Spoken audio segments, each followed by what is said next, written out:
Have you ever spent weeks solving a problem on your team only to have the exact same issue pop up again a month later?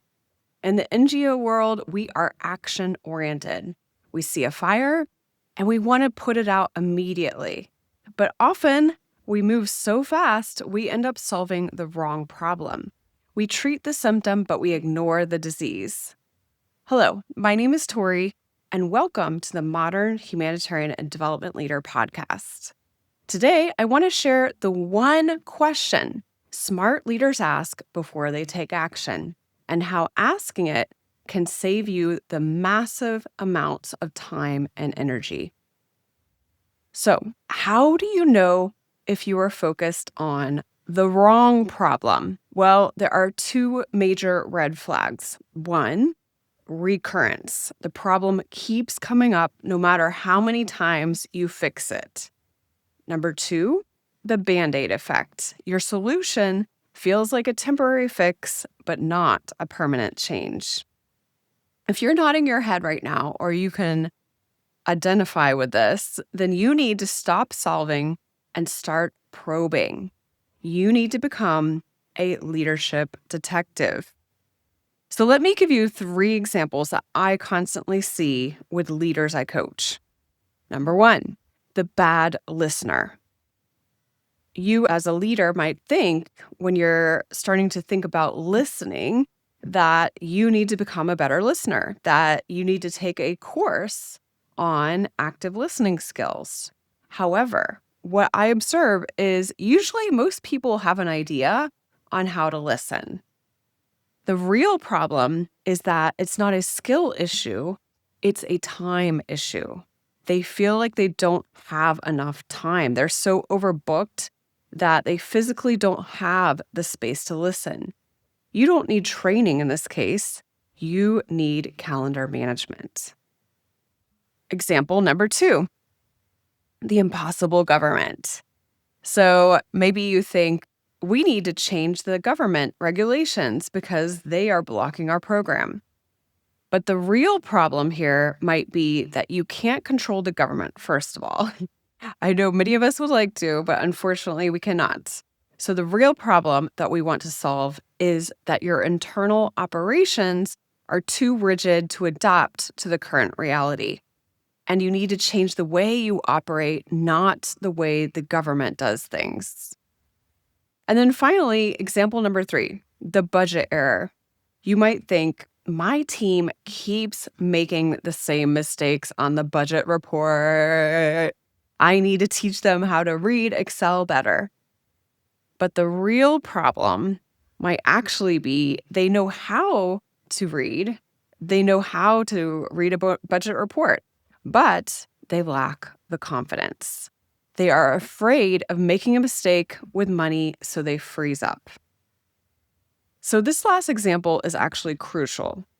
The area where I see leaders struggle the most is when a problem is people-related. We are taught to fix technical problems as leaders. It's easier to focus on technical problems or action-oriented solutions. So, for example, when a team member struggles, we try to teach them the solution. But often, the root cause isn't a lack of knowledge. It's an emotion. It's something that they're feeling, for example, fear or anger or frustration, or maybe they feel hopeless or lack confidence. These feelings can actually be the things that prevent them from taking action. So you can teach them all you want to, but it's not going to work. You cannot teach away fear. So in my course, this is one of the things that I show leaders how to specifically use coaching questions to uncover these emotional blockers, because standard management advice just doesn't work here. So what do you do? Before you launch a new initiative or schedule a training, stop.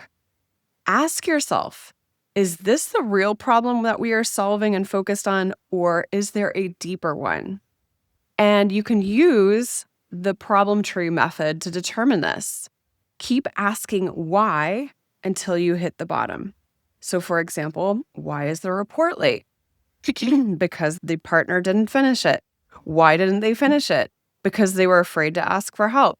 Why were they afraid? Because last time someone asked, they got criticized. This is an example of asking why, to get deeper and deeper into the true problem so that we can really effectively address it. Boom. So now you know the real problem in this case isn't time management, it's trust. So solving the problem and focusing on the right problem takes a little more time up front, but it will solve it more sustainably than if we just go with the first thing that we think is the issue. Look at the big picture here. Don't just ask, how do I fix this now? But ask, how do I make sure this never happens again? If you start asking that question, you stop being a firefighter and you start being a true architect of your team's success. All right, until next week, keep evolving. Bye for now. Are you the type of leader that tells others what to do? Or do you let them figure it out for themselves? Understanding your leadership style is the first step to deciding what's working for you and what's not. To find out your leadership style, take my free quiz. What is your leadership style? You'll immediately find out your default style, how it may be impacting your team, and a few practical ways to become an even better leader.